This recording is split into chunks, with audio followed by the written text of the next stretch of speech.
What's up, Pete? Yo, what's going on, man? Where are How you you? doing? I'm out on the boat, out on the lake, man. Woo!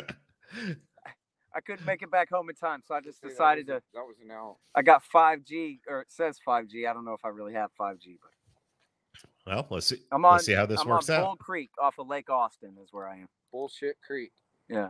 If anybody wants to come out, I got my buddy Mike heckling me over here in the background too.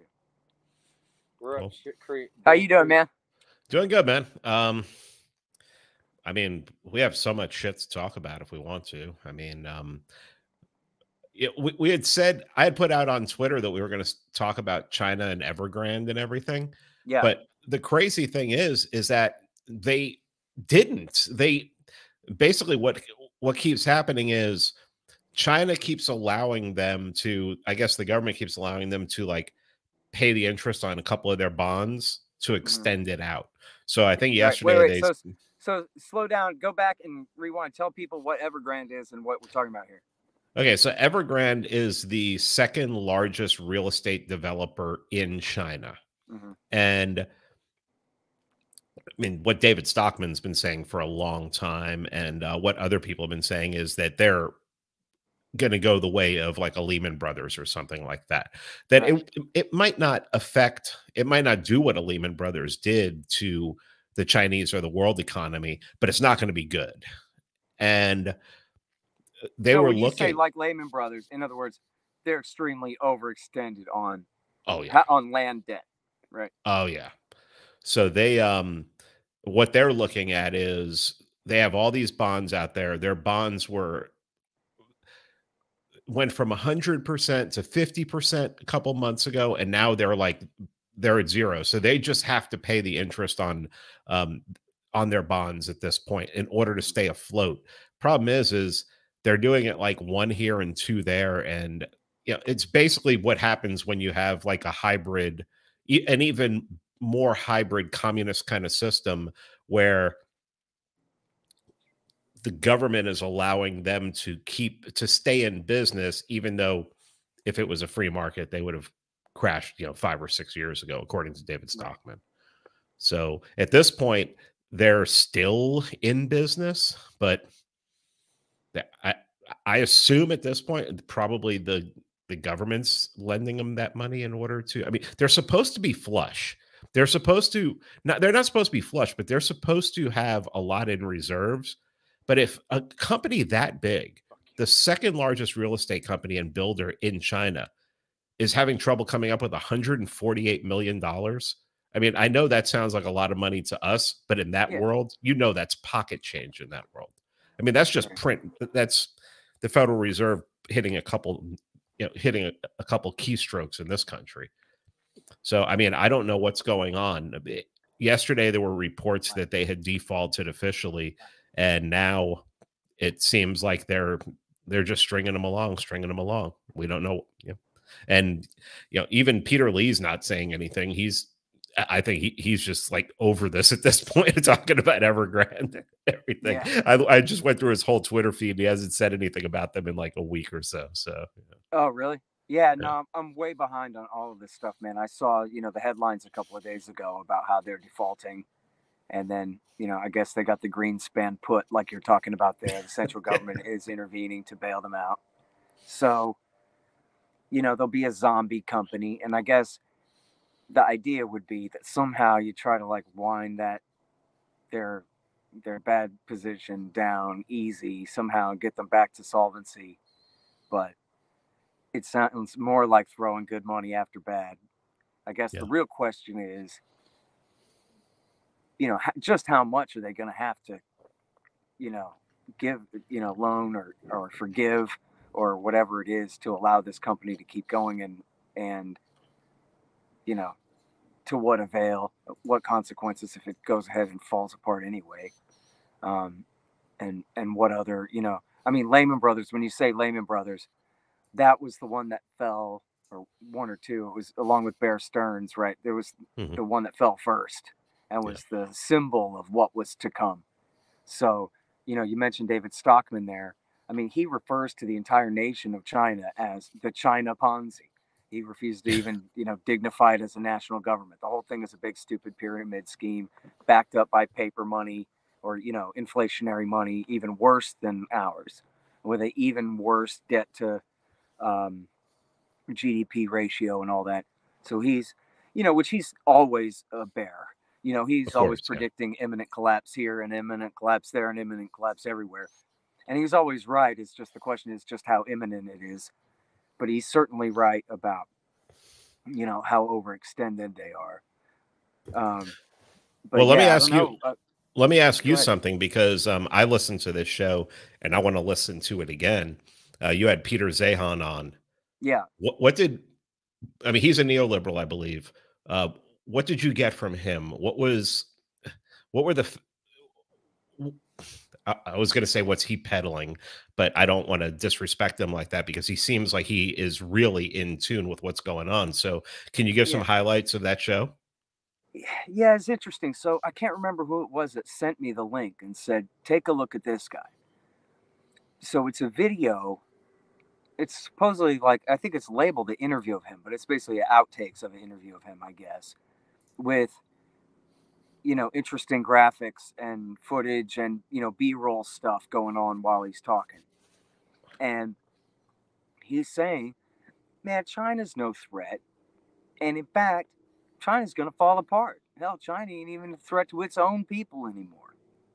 Now, he has different reasons for saying this, but his overriding reason for saying this is, his first premise is that the American empire is over, that America is on its way home, that, don't let your eyes deceive you, but we have fewer ships, in East Asia than we have in a long time.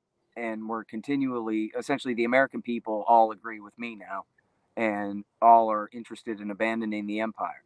So, therefore, kind of in his just logical syllogism, once America is not the global hegemon guaranteeing open trade on the high seas for all nations, which it does, not just for nations to trade with us, but for them to all trade with each other and everything else. That once America isn't the global naval hegemon and hegemon otherwise, land routes too, I guess, constantly threatening. If anybody messes with anybody else, they're going to have to answer to us, and that's what keeps the peace. And so once we stop all that, then it's all going to fall apart. And all the nation states of the old world are all going to go back to war with each other like the bad old days. And that China will be completely screwed because I forgot what he calls it, like the first and second barrier of trade, where they've got to get past the Philippines and Japan and uh, Indonesia and Malaysia and Singapore and all these kind of nearby countries in the South and East Pacific there, or Southwest Pacific there, that essentially have historically hemmed China in and prevented them from being a global power. And so, I mean, I have to say, Pete, like the way that the guy talked to me, it sounded like it was based on a lot of assumptions about just exactly how everything's going to go, like as a matter of course. So, I mean, hell, I mean, to hear him talk about, I think he even said, like, look, our last 7 presidents have been isolationist, right? Like, all any of them wanted to do was come home from the world. And I'm saying that I just don't read it that way. I'm sorry. I don't think that that's really right. Like, if he could argue that, well, W. Bush got so bogged down in the Middle East that he neglected everything else. But he expanded NATO and, he did his part to build up forces in the Pacific and strengthen America's relationship with South Korea. In fact, sabotage peace between North and South Korea to keep South Korea dependent on us. Um, had a decent relationship with the Japanese and worked on that at all times for 8 years. So I don't really know what he's talking about there. He certainly emphasized the Middle East above all. Um, and then he says, Obama didn't have a foreign policy at all. Well, that's just not true either. He also expanded NATO. And I named a bunch of Middle East countries, but I should have said Ukraine too, because he had a quite severe Ukraine policy in 2014 that led to a war and, led to the loss of Crimea. I mean, not that I care, but led to Ukraine's loss of Crimea back to Russian sovereignty in all of that mess. More than 10,000 people killed in that war. Um, and the pivot to Asia, which I agree with him that they didn't really quite accomplish that because they were still bogged down screwing around the Middle East. In fact, I think that probably was part of the thinking of doing the Iran nuclear deal, was they're trying to wash their hands of the Middle East to some degree and get some level of kind of stasis that they could call victory and kind of pivot away from there and then build up toward China. Um, and I think he's probably right that they didn't accomplish that as much as some in the government would have liked, and especially in the Navy. But then under Donald Trump, I mean, I think the military, the national security state were essentially on their own to do whatever they want during Trump. He was barely in charge of issuing guidance at all, right? They want to pivot to Asia, they pivot to Asia. Um, I saw this great clip of John Mearsheimer from the University of Chicago, where he's talking about America's China policy, and he has a lot of assumptions in there that I don't necessarily agree with too. But um, uh, he was saying in there, when you hear discussions of will America defend Taiwan, forget that. There's not a discussion. That's not a political decision that's being made in Washington, D.C. The deep state has already decided that we are. The Navy, the CIA, and whatever other different components in the Pentagon, the Air Force, they have already decided that, yes, we will defend Taiwan. That's the policy. The rest of this is all just window dressing. And, that's no crank talking. That's John Mearsheimer from the University of Chicago, who's the dean of the realist school in American foreign policy, saying that, like, look, that's just the deal. And he says, he says in there too, look, if China starts being dominant and pushing around their neighbors, that of course America must respond to that. But he doesn't say why. He just says that it is what it is, that that's the way powers are and whatever. But there's a lot of question begging in all this foreign policy stuff. The realists, you might remember this from my debate with Hirsa Ali there at Freedom Fest, where she says, nations act in their best interest.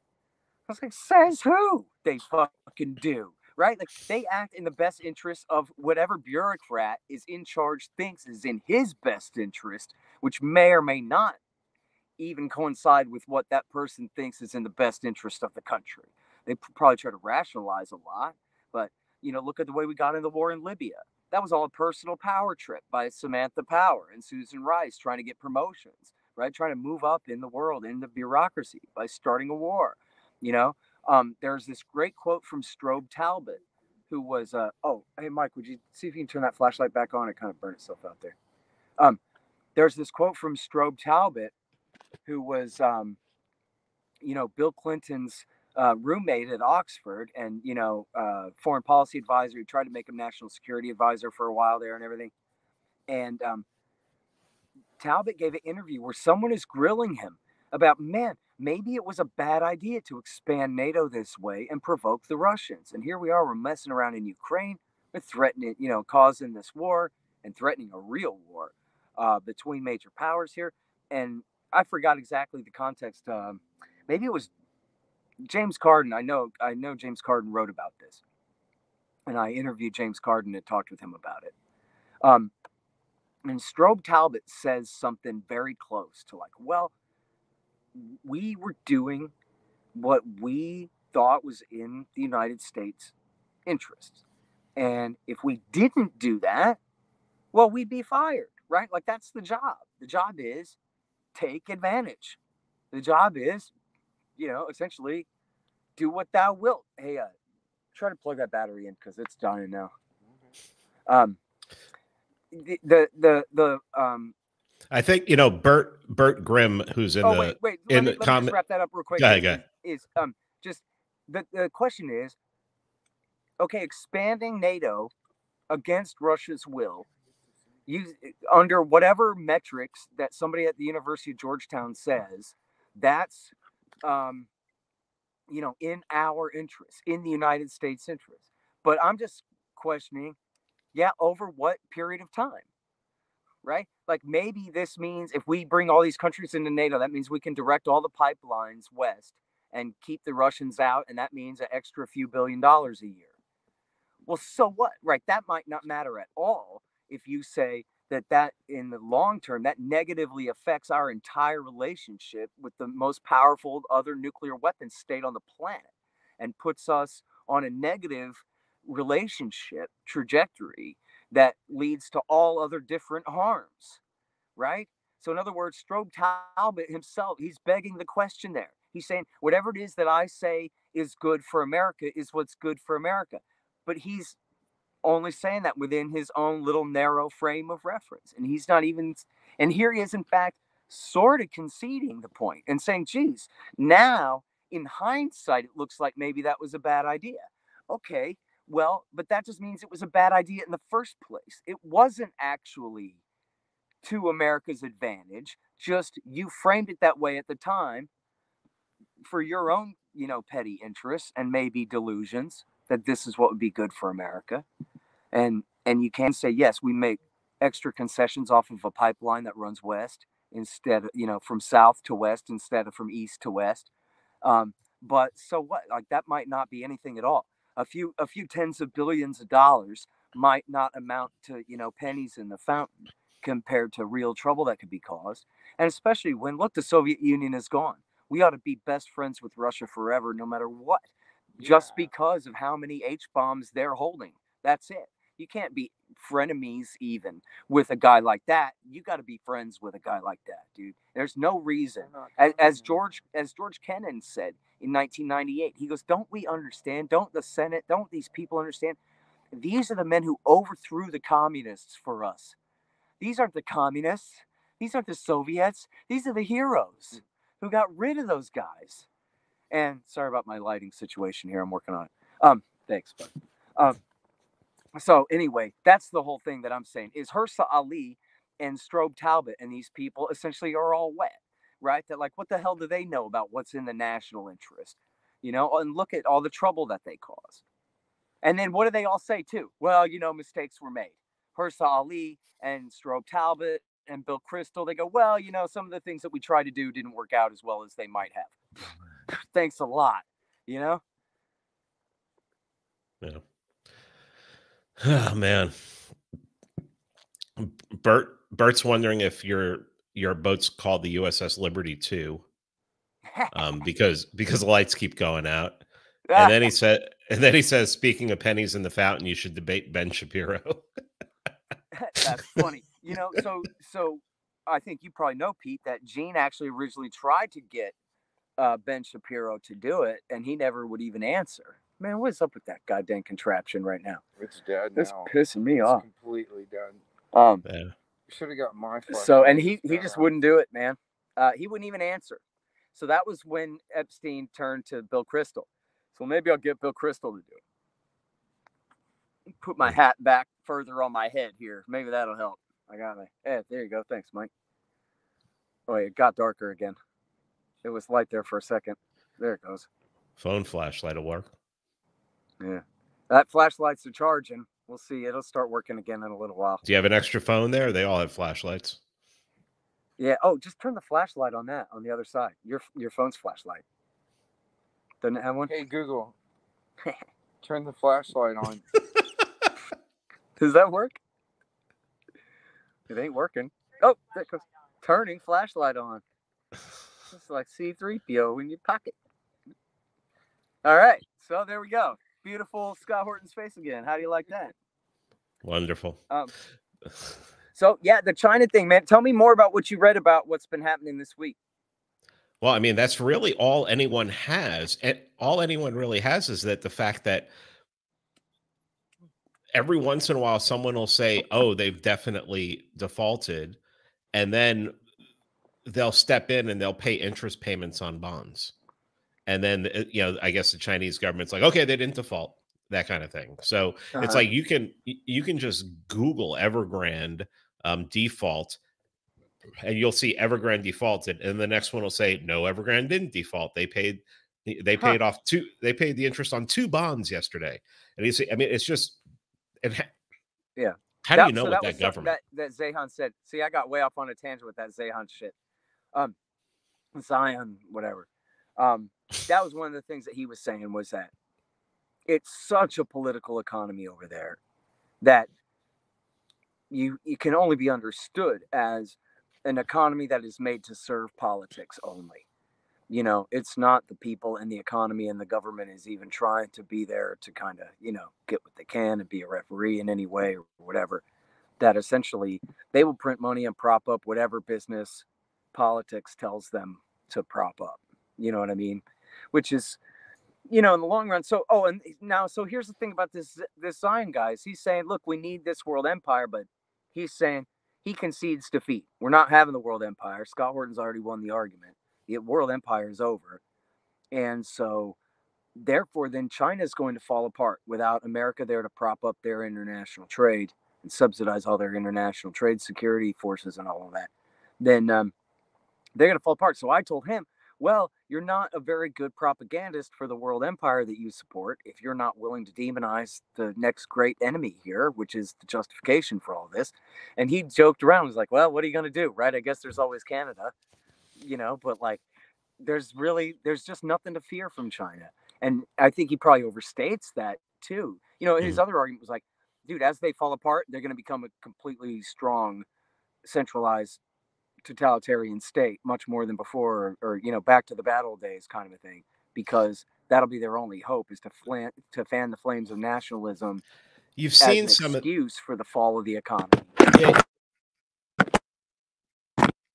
Did Scott Horton just like did the boat sink? Did the rapture happen and I'm not going? Oh fuck. Are you really on the USS Liberty? I am. Yeah, I just got sank by the fucking Israelis. This duct tape completely failed me, man. I had it all duct taped together, Pete, in just the right way. Dude, the duct tape gave out. It fucking just fell. No, I'm not kidding. Can you believe that shit? I will try more duct tape. What other choice do I have? Fucking thing. Well, you say something, Pete, while I'm struggling. I mean, I think Ben Shapiro sent his boys after you. Yeah. Does Shapiro have boys? What, the Mossad? But the well, I mean, China is showing signs that they are starting. Yeah, is that a drone strike? China is showing signs that they are starting a cultural revolution. I mean, you sent me an article a while back before I went on Tim Pool where they were talking about people were putting out manifestos and everything for returning to the cultural revolution. They just to have a cultural revolution, feminine men aren't allowed to appear on TV anymore, and they're basically waging war on some of their entertainers.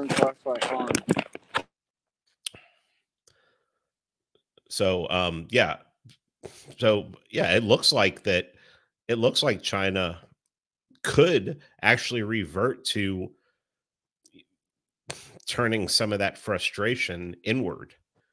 And if that happens, I mean, you sent me a foreign policy article where we were talking. I had a guy on my podcast, a friend of mine who's lived in China for 25 years, who said he doesn't even know what a social credit system is there. And then you sent me that article by Foreign Policy saying the social credit system is like to monitor people that to monitor people they believe are like have defaulted on loans or cheated people. It's like a way to keep people in line. Yeah, I mean, essentially, Pete, the way they made it sound anyway in that Foreign Policy article was like it was the Better Business Bureau or something, keeping track of, you know, bums who run a shoddy business here and then flee there. Now, I don't know whether that's true. I mean, foreignpolicy.com is some corrupt shit. So you never really know, but like, you know, like but what angle would what foreign what you're talking about, where you got your friend who lived there who was like, I never heard of such a thing. The idea that you got 1 billion Chinese in this one master 1984 database is just not true, he said. You know, I heard him on your show say that. So yeah. And that sure sounded right to me. He was like, I don't even know what you're talking about, dude. That's just propaganda. Yeah. I mean, he sends me like video of where he drives and everything like that. And it looks like friggin' Atlanta. I mean, it looks like the Yeah. nice parts of Atlanta, and I mean, I know there's bad parts and everything, but still, it's like if you have someone who's been there who's lived there 25 years and is married to a Chinese woman, and has businesses there and everything, and he's saying, I have no idea what these people are talking about, and then foreign policy. I mean, really, how would it benefit foreign policy to actually start downplaying China's um, totalitarian instincts? Oh, I don't know. I mean, as an institution, who knows? I mean, they run different things. They could be on the take. The Chinese have their friends here at Brookings and wherever. I don't know, but no, mostly they're hawks there. I mean, mostly they're servants of the empire and the imperial court. They're not, always. It's a mixed bag for sure. I mean, Stephen Walt has a good blog there. So, Gareth Porter wrote a great piece, at least one there. But yeah, I don't know. I mean, I've never been there, Pete, but I got to tell you, I heard a lot of scare stories about China back in the 1990s. And then everybody forgot to be terrified of them for 20 years. So we could be terrified of the Muslims instead. And now we're back to being afraid of China again. Like, who's orchestrating this shit? It's not a reaction against what's really going on in the world. It's a reaction against what Washington, D.C. and their friends are putting on TV and, forcing us to consume and react against. So, and look, I don't know. I mean, Chairman Xi has his policies. His wolf warrior diplomacy, and he's, being tough against Japan on the Senkaku Islands or whatever the fuck. But I just think all that is so overblown. And frankly, there's a piece on antiwar.com today, linked on antiwar.com today about the Chinese. It's a military.com article, I'm pretty sure. Chinese flew a bunch of fighter jets, not in Taiwanese airspace. They always say that, but in their air defense identification zone, it's called, which is much further out than their airspace. But anyway, the way that, even the American Military Times reported it was, this is in reaction to an American delegation that included some congressmen who went to Taiwan, which was a provocation. So the Chinese are responding to the provocation. And, most of the time, they would leave out the part about how the Americans provoked it. You know what I mean? And just say, oh, well, the Americans were minding their own business on a nice little trip. And then all of a sudden the Chinese did something aggressive. But in this case, they're like, look, here's a statement from the Chinese. We're doing this in reaction to the thing that you're doing. And I think that, that's mostly the story. I'd have to find footnotes for you, man. I don't remember where I learned all this, but I remember learning that one big major, revolution in Chinese affairs came as a result of Iraq War I. When they saw that footage on TV and Norman Schwarzkopf and Colin Powell pretending that every bomb they dropped was a laser-guided, satellite-guided bomb that went down a chimney or in a window, when that was actually like less than 2% of the bombs they dropped in that war. Killed something like 20 or 50,000 people or something. But anyway, the Chinese saw that and were like, whoa, the Americans can just decimate our tank divisions and whatever the hell, no problem at all from the air. We got to, step up our game. And they had a whole big revolution, military affairs then. Then the next time was, I forgot exactly the chronology here. The Chinese might have started, but I think the Taiwanese were doing some drills. And then the Chinese started firing off some missiles near Taiwan, their own exercises. And this is in 1997. And Bill Clinton sailed the 7th Fleet between Taiwan and China as a show of force. And the Chinese then, they weren't planning on invading Taiwan or anything like that. They were already kind of reacting in the first place, I think. But even still, they reacted to that and embarked on a whole new revolution in military, in naval affairs and whatever the hell. We need a whole new doctrine of shipbuilding and all of these things. And so then you look at the last 20 years of, aggression in the Middle East, and then the, loudly announced and proclaimed pivot to Asia, an attempt to bring in Australia and Vietnam and Japan, of course, and South Korea and anyone else, and including India, to try to form an alliance to hem in China. And then, again, quote George Kennan on Russia. Like, what do you think they're going to do?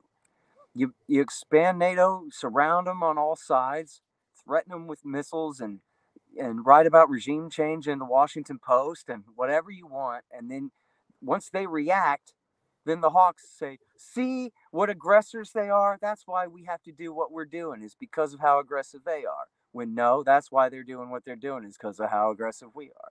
The Americans just can never see it that way, dude. It's just like the Israelis. No matter what, it's always Palestinian aggression and the Israelis responding, even when it's not that, even when it's the other way around.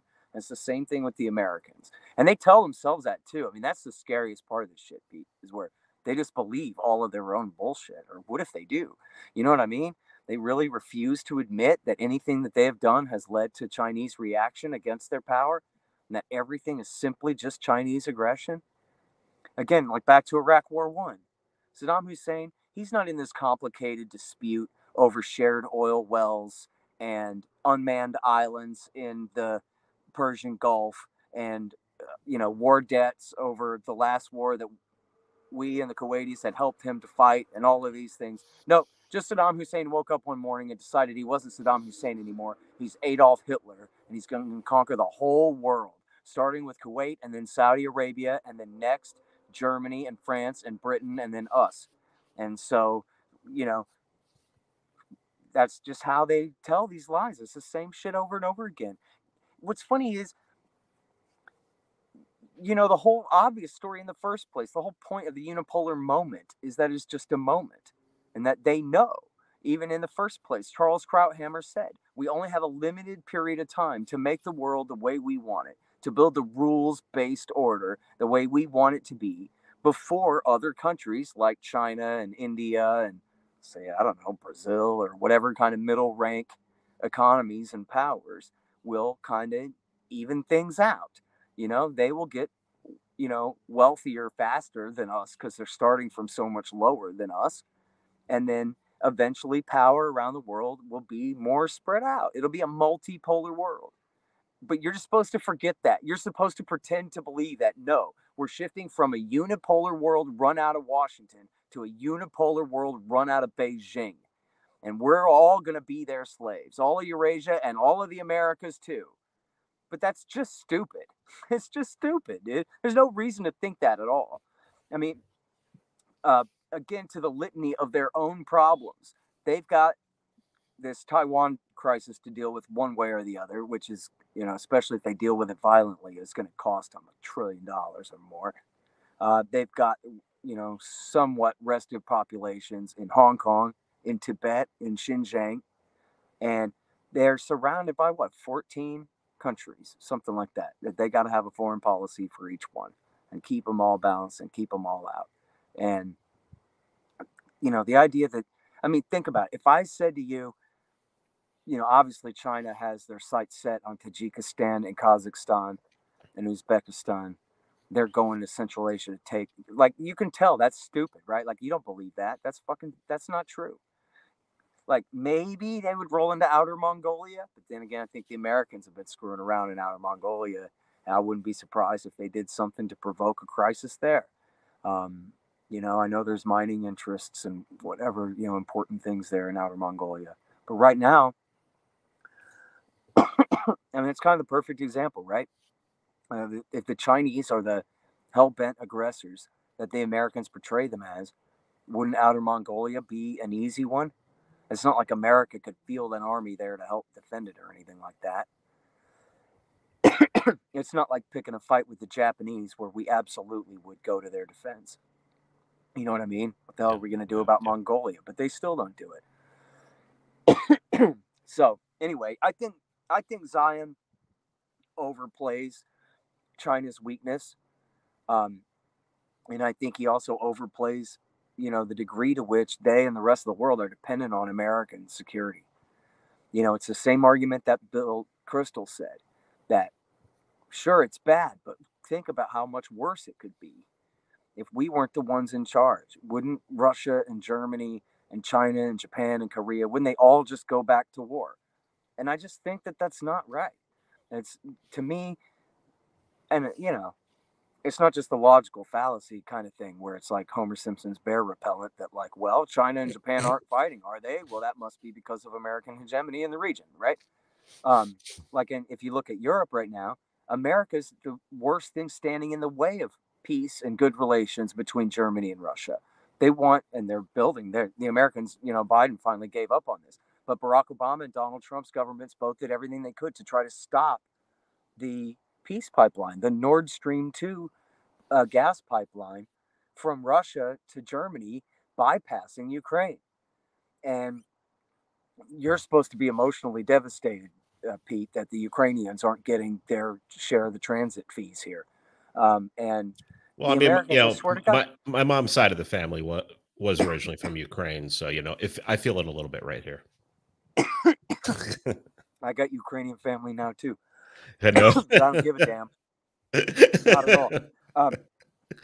And so, anyways, the Americans put sanctions on a Swiss firm that is building the pipeline, and on the Germans for building a pipeline with the Russians. Sanctions on the Germans, our allies, to prevent them from what, again, if you say American interests are defined by a few tens of billions of dollars going to some Texas natural gas salesman, then okay, fine, Strobe Talbot, you're an idiot, right? Meanwhile, the interests of all of mankind hang on this goddamn pipeline, right? All humanity needs for Russia and Germany to trade gas and money. Let's have more of that, as much of that as we possibly can get, so that they don't fight. The last 2 times they fought is the worst thing that ever happened. And the next time they fight, it'll be the end of us all. So let's not do that. Let's ignore narrow interest and support the broader interest. So, I think it just does not go without saying, the way Zion and Crystal and these guys say, that without America there, things would be worse. Things would be falling apart. Everybody would be taking advantage. I think Zion said Sweden and Russia are going to go back at it. You know what? I just don't believe that that's really true, dude. Why? I mean, don't get me wrong. I guess I understand, and I don't know all the numbers involved. I understand governments have made terrible decisions and launched wars they should not have launched in the past and things like that. But you think about how much money is at stake in keeping the global economy running and keeping global international trade humming. That every nation in the world needs secure sea lanes. Every nation in the world, needs for their markets to open tomorrow morning and not have some giant crisis. I mean, how much could Sweden or Russia possibly gain from attacking each other more than they have to lose in a situation like that? And, did you ever read Wilson's War? How Woodrow Wilson's great blunder led to Hitler's Stalin World War II? No. Oh, it's so good. Jim Powell. So, like, the preface of that book is he says the Allied powers and the Central powers are what grew out of 2 separate trade blocs. You had the English-led trade bloc and the German-led trade bloc. And they had free trade within their alliances. But not between the 2 blocs. And then those 2 trade blocs ended up becoming the Allied powers and the Central powers and went to war in World War I. And Powell's point being that, damn, first of all, being economic allies sure led to peace between the economic allies. And they ignored all kinds of conflicts in order to keep the peace between themselves. But he says, curses, it's just too bad that they couldn't combine these 2 massive trade blocs together instead of competing against each other.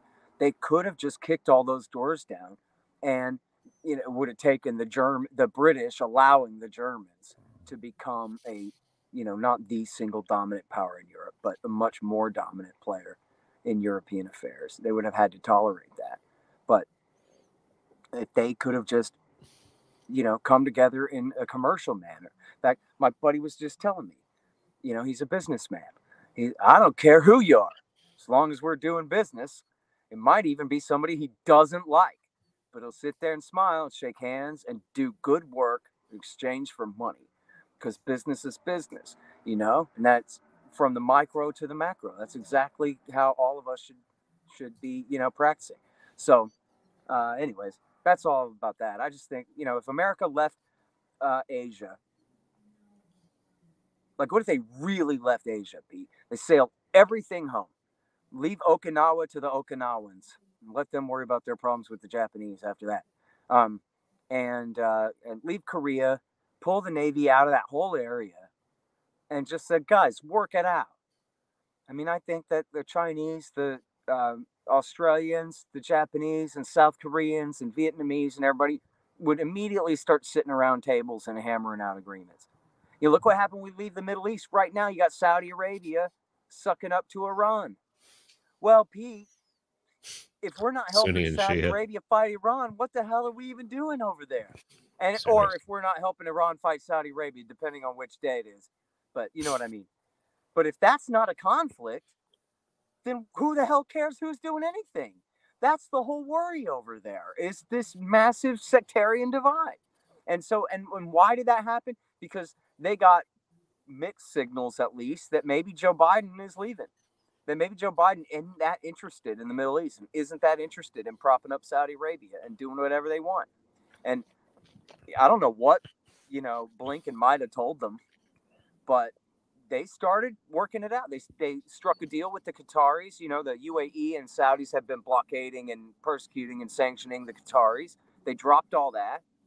And then they sent delegations to Baghdad to meet with the Iranians and talk there. So, you know what? Like, I'm not saying it's magic or anything, but doesn't that make sense? That as soon as America stops explicitly promising to do whatever Saudi Arabia says, that they start negotiating with their neighbors instead of getting louder and more belligerent, as long as we're not there to pick up all their slack. Be nice. It'd be nice. You want to transition into something domestic? Yeah, man. So, Kyle Rittenhouse trial. Yeah. I don't know if you've been following any of it this week, but this is complete insanity. I mean, the first day of the trial, the FBI drops a tape that was out there for a little while, because I actually know people who have the tape, showing that he was being chased and pursued down the street by people. And, so like off the bat. Let me stop you right there. Are we talking? Okay, so just for people who are not following this and they're clear on this, we're talking about, last summer. August of last year. Yeah. August of last year, in Kenosha, Wisconsin, right? Or Minnesota, or what? Wisconsin, right? Kenosha, Wisconsin. Yeah. Oh, and I just want to say thanks for the birthday wishes, Marty. Today's my birthday. Oh, happy birthday, Pete. I didn't know. Yeah, no problem. Cool. I was going to tell you before we started, but it was you're doing your boat stuff and duct tape stuff. So, Yes, I got duct tape problems here. First things first, man. But happy birthday. Yeah. Thank you. Yeah. But so this. Oh wait, so I was just going to say there's two different events here, basically, right? There's the first encounter with two guys, one of whom gets shot to death. Then the guy runs down the street and falls down. Then he's attacked by more guys, and he shoots them too. So I just wanted to clarify which scene you're talking about, because I believe the second part where he's on the ground and shooting the people, I think that video is what came out immediately. And yes. Then, am I correct that what you're saying? Yes. The FBI came FBI out with one stuff that they had buried all this time. Yeah, because the original story was that the first guy that he shot wasn't. I mean, he just it was just random. He just shot him for no reason and everything. So what the FBI released was showing that he's being chased down the street into that parking lot, towards that dumpster. When he gets attacked, and you hear shots are ringing out, and they're not an AR-15. They're not an AR.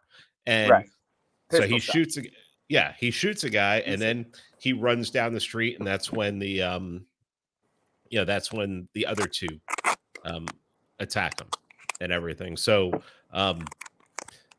this is just the most nuts trial, because you're only living witness, and I remember a lawyer telling me a long time ago, if you get in an incident where you have to use your gun and shoot someone, make sure that they can't testify. Yeah, I mean, I have to say, so I only very recently saw the first part of it. I mean, it was clear, in the second part of it, that what you're seeing in the second part, it wholly depends on what happened in the first part. In other words, if, like you're saying, the story was that the first shooting was just a cold-blooded murder, then that means that the guys who are attacking him are essentially heroes defending and trying to disarm a murderer. And at that point, he doesn't have the right to defend himself. He's the aggressor. Even if in that instant they're trying to take his head off with a skateboard, he's the aggressor, not the defender. But so that's why it's all depends on what happened earlier in that parking lot, and why it was they were chasing him. And in fact, even you could see how possibly in the mind of the people who were chasing him, that they thought that he was the bad guy and that he had just murdered someone. I don't know what they knew at the time. They might have assumed that he was a bad guy and an aggressor, and they were trying to do the right thing, but those are the breaks for their misunderstanding, because at that point he was, as you say, being chased and was cornered. Essentially, you can see in the footage he's cornered, and the guy who we know now just got out of a mental hospital and had That, been like, loudly verbally promising to murder people on the scene up until right at that moment, in the minutes beforehand, and I guess earlier before. He chased him and cornered him. So the guy had no choice essentially but to turn around and shoot him. Otherwise, what are you going to do? Let him take your rifle? R. Adams here is saying the out-of-town 17-year-old with an AR-15. R. Adams, if you're a libertarian, you don't believe in borders or gun laws, right? Yeah, seriously, this whole out-of-state thing is a total red herring. The kid said on the stand his father lives there, and his job was there, or at least one of his jobs was there. So it's his community. He had every right to be there. Make it sound, see, this is part of the narrative that they're putting there. They want you to sort of conflate, and I'm not sure of this comment, or maybe he's the victim here conflating. They want you to think of this kid as he's part of the Oath Keepers or the Proud Boys or the 3%ers or something like that, but that's just not the case. And, the testimony, the prosecution in the trial was not trying to connect him to that. They're not saying, oh, yeah, on your Facebook, you show how you're a white pride guy or any of these kinds of things. He was a bootlicker. He was like a cop lover. Yeah, he's like a local kid. He wanted to go be a firefighter kind of a kid. Yeah. And so, but the idea that, oh, he crossed state lines with an AR-15 is like, oh, no, he just went there LARPing essentially to be a cop, right? Pretending to be a cop, enforcing the law. But that's not the testimony. And that's not the prosecution's case. I mean, the prosecution essentially, from what I saw, and I didn't see it all, but I did watch quite a bit of it yesterday and a bit the day before that. From what I can see of the prosecution's case here, they're not challenging the idea that this kid was scrubbing graffiti off the wall of the high school and was providing medical care to anyone on the hippie side or on the right-winger side or whatever. If anyone needed medical care, he was going around saying medical. And then, yeah, he had a rifle because he's in a dangerous area. And which, look, Johnny Cash makes an important point about bringing your guns to town. And I'm a big, pro-gun guy in every way, but I recommend concealed carry. I don't like people carrying guns on their hips everywhere because I think that shit's provocative. I'm a concealed carry guy too. So there was a libertarian at a Black Lives Matter rally here in Austin who, the guy in the car, I think, was the aggressor. Now, first of all, these people should not have been out protesting, parading in traffic at night anyway. But that wasn't aggression. It was just stupid. But then this guy in the car essentially meh, and goes through the crowd. And then the crowd, I don't know where they picked this up, Pete, but I've noticed this from protesters recently, that when a car tries to kind of run through the crowd, they'll converge on the car. Instead of getting the hell out of the way, they all kind of converge on the car and make themselves more threatened, which is like what a cop will do, right? Jump in front of a car and then shoot at the guy and go, oh, wait, he was coming right at me, or whatever, right? Well, so in this case, the people kind of descend on the car, and the libertarian with an AR-15 on his chest, I think unnecessarily, I'm not saying illegally, but he didn't have it slung over his shoulder. It's at low ready, and he runs up to the guy with an AR. So the guy reaches out the window and shoots him with his Glock or his 45 or whatever it was and kills him. And now, in fact, the guy in the car is now going on trial. It took them months to finally decide, but they decided he was the aggressor since he was, intervening in the car. But the only reason that the guy is dead is because he had a rifle in his hands as he was running up to the guy in the car. Now, I don't think he was pointing it right at him, but you know what? I'm not so sure he had to be pointing it right at him. I don't know. So there is a Johnny Cash take your guns to town kind of thing where if this kid didn't have a gun, then he wouldn't have been under threat of having it taken from him. And then he wouldn't have had the need to use deadly force to protect himself from getting his gun taken away. So there is kind of a paradox there, whatever. However, screw that. It doesn't matter. He has a right. He was an invited guest, a welcome guest on property to help defend that property. He had the delegated right, from the owner of that property to be there to help. And he went at the part where the conflict broke out. He went there to put out a fire that someone was starting with a Duralog in the back seat of a car. And then I guess before that, and this was something that I just learned from some of the testimony. I forgot if I saw this clip on YouTube or if I saw this part of it live, where they were trying to set a dumpster on fire, and he was with the guys who stopped that from happening. And that was before he went down the street to go. Oh, I did see that live during the trial. They played that footage. And then it was after that he went down the street to put out the other fire. And so that's when the mental patient started chasing after him. Yeah, and so yeah, I mean, and this does go to me, the all important lesson here is, you don't really have a case like this where you have cameras in the courtroom on a murder trial very often. It's certainly not one that's so politicized left and right. You know what I mean? What really famous, you have like that lady in Florida that killed her kid, or like the Menendez brothers that murdered their parents or whatever, that, you know what I mean? That's not OJ. But yeah, OJ. But OJ is the last one that was this kind of politicized. But yeah. But the answer. Oh no. Trayvon Martin, George Zimmerman. Oh yeah. Was that televised, the trial? I watched. I didn't watch all of it, but I watched parts of it. Yeah. Okay, yeah. So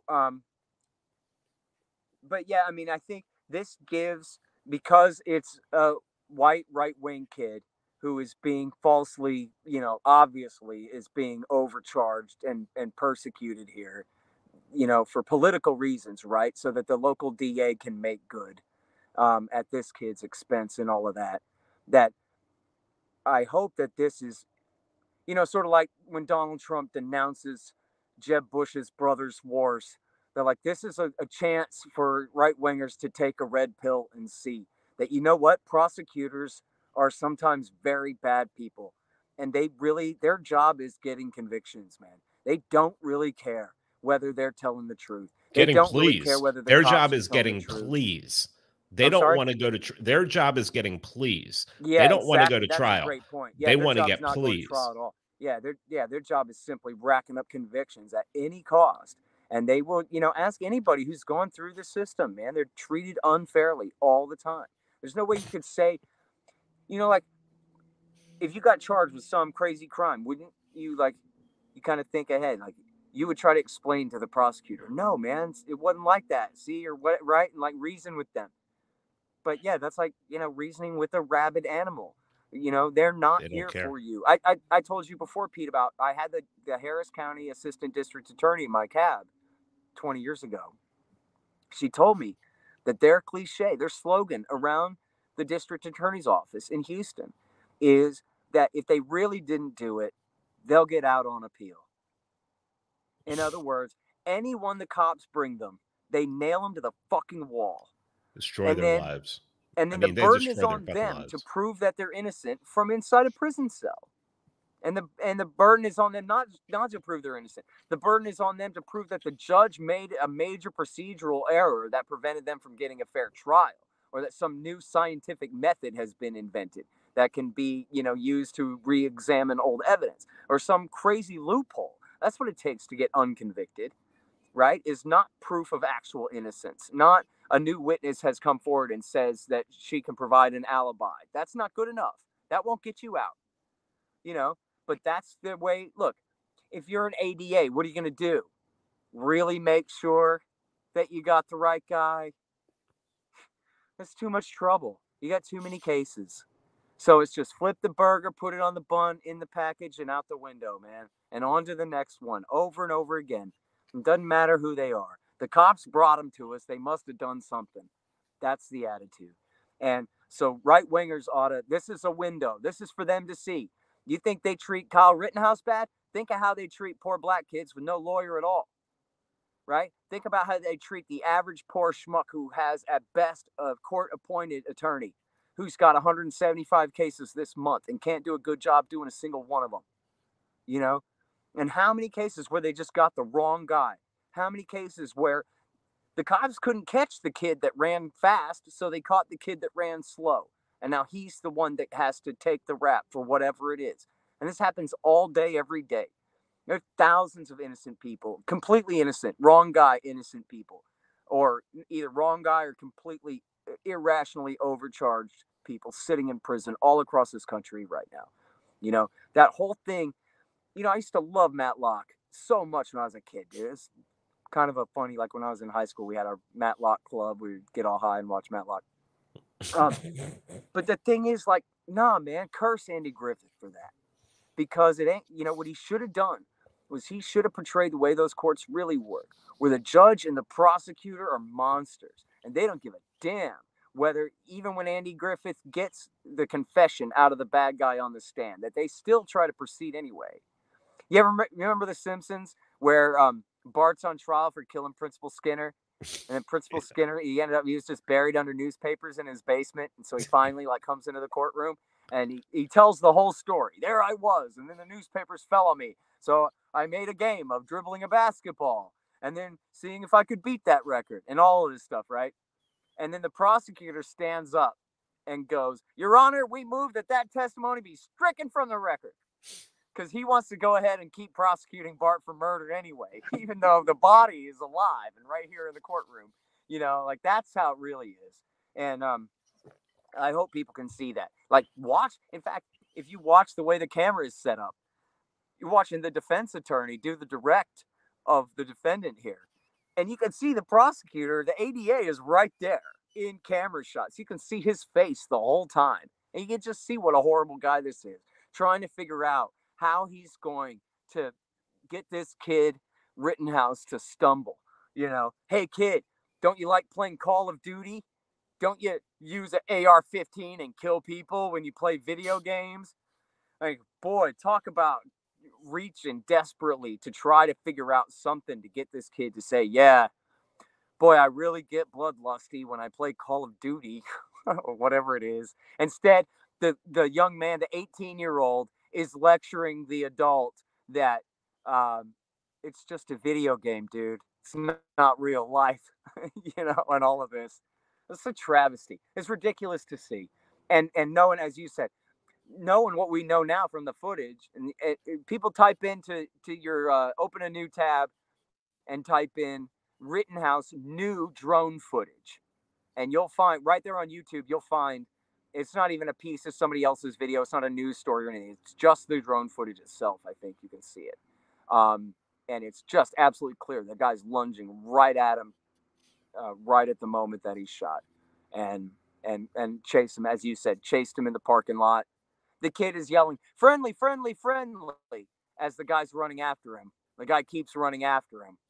And then the other guy shoots in the air and he's yelling, kill him, get him. You know? Yep, that's a self-defense case. And by the way, here's another thing, as long as I'm rambling about this, Pete, and I want to hear what you got to say too, but I wanted to say about this, that the part where he's on the ground, and I may have this out of order, but it's pretty close. He falls down as he's running. He's, I guess, stumbles and falls. Then a guy runs up, kicks him right in the head. Then the other guy comes and hits him with the skateboard. Then he shoots the guy with the skateboard. The guy that kicked him in the head, if I understand it right, kept going. Mm-hmm. Rittenhouse did not shoot him. He was no longer a threat. This is all taking place within fractions of a second. Mm-hmm. He says, this guy kicked me in the head, but now he's leaving. This guy hit me with a skateboard and is still engaging. He gets shot. Then another guy's advancing on him, and then the other guy pulls the gun out of his pocket and aims it at him. He shoots this guy in the arm, neutralizing the threat. Maybe that was a bad shot. He was trying to get him in the trench. It was a bad shot. It was a bad shot. He hits him in the arm. Yeah. Then he points the gun at the other guy, and the other guy puts his hands up and backs away, does not get shot. So in the space of about 1 second, maybe 1.5 seconds. He gets assaulted by this guy, lets him live. He gets assaulted by this guy with a weapon, takes his life. This guy draws on him, he kills him. This guy's coming at him and then changes his mind and backs off. He backs off. I got to hand it to him, Pete. I got to tell you, man, I'm being attacked by 3, 4, 5 different people, and I got a rifle. I might engage everybody close. You know, I don't know that I would have had the presence of mind that this kid had to pick his targets as carefully as he did in that extremely fast sequence of events as that's taken place there, you know? Well, let me ask you, since this is something that has been brought up by some libertarians who just feel the need to shit on Kyle Rittenhouse because, I don't know, consistency or something. Well, if he's hitting him with a skateboard, if he's getting attacked with a skateboard, that doesn't give him the right to shoot him because it's just a skateboard. No, I mean, I don't think that's right. I mean, I think in this case, the kid with the skateboard, if you're really going to hit someone with a skateboard, someone with a rifle, and you're trying to incapacitate that person, you try your best to hit them with the truck, that aluminum truck, and split their fucking skull open, man. He hit him with the flat grip tape side of the skateboard. I mean, maybe if you really got the side of it, if you really hauled off, you could split somebody's head with the side of it. But with just the flat grip tape part of the tail or the nose of the board, the way he hit him, I mean, it was. Now, I'm not saying that Rittenhouse then has to sit there and take it or wait for another one. I mean, that's a bludgeon. That's a deadly weapon. And I guarantee you, in all 50 states in the union, if someone comes at you with a bludgeon and is hitting you in the head with it, and you can shoot them, including a skateboard, you can shoot them. You know, I don't think that there's a problem with that. And by the way, I'm glad that you brought up the skateboard thing too, because to me, like, as important, well, probably maybe the most important thing about this whole story, right, is just how insanely politicized it all is, right? Like, if you lean left, you're on this side, and if you lean right, you're on that side, and that's it. But so for me, that shit never works on me because I don't lean left or right. I'm a libertarian. And the other thing is, I'm all in favor of people with AR-15s defending their property. And I'm also all in favor of skateboarders. So as far as my preconceived biases go, I'm on both sides from the very beginning, right? Like, I'm not picking a winner and a loser between this kid with the rifle and this kid with the skateboard, other than who's the aggressor and who's not, to the best of my judgment. That's it. And I don't care about politics. And frankly, I don't care if my audience agrees or disagrees or loves or hates my position. You know, I don't fight culture war arguments about abortion and immigration and all these things all the time, all this woke shit. I don't want to fight about that because I'm not trying to be sectarian. I'm just trying to end the wars. That's all I really care about. But at the same time, you know, I think whatever I think, I'll comment whatever I feel like commenting on, whatever I feel like commenting on. And it amazes me, it astounds me, the way people will defer their opinions to their group. You know, like, I understand from when I was a little kid what it's like to be like, go Aggies, or go UT against the Aggies, or whatever. You know, like, we're us and they're them and all that.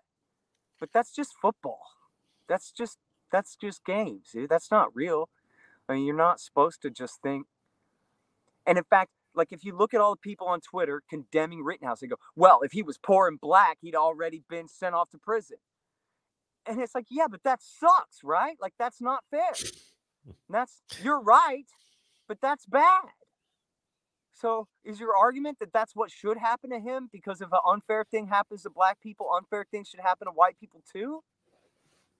Because they're right that it's hypocritical that, honestly, a poor black guy, well, look, there's camera footage of this entire thing, right? If there's not camera footage of this entire thing, we could be having a whole different conversation here.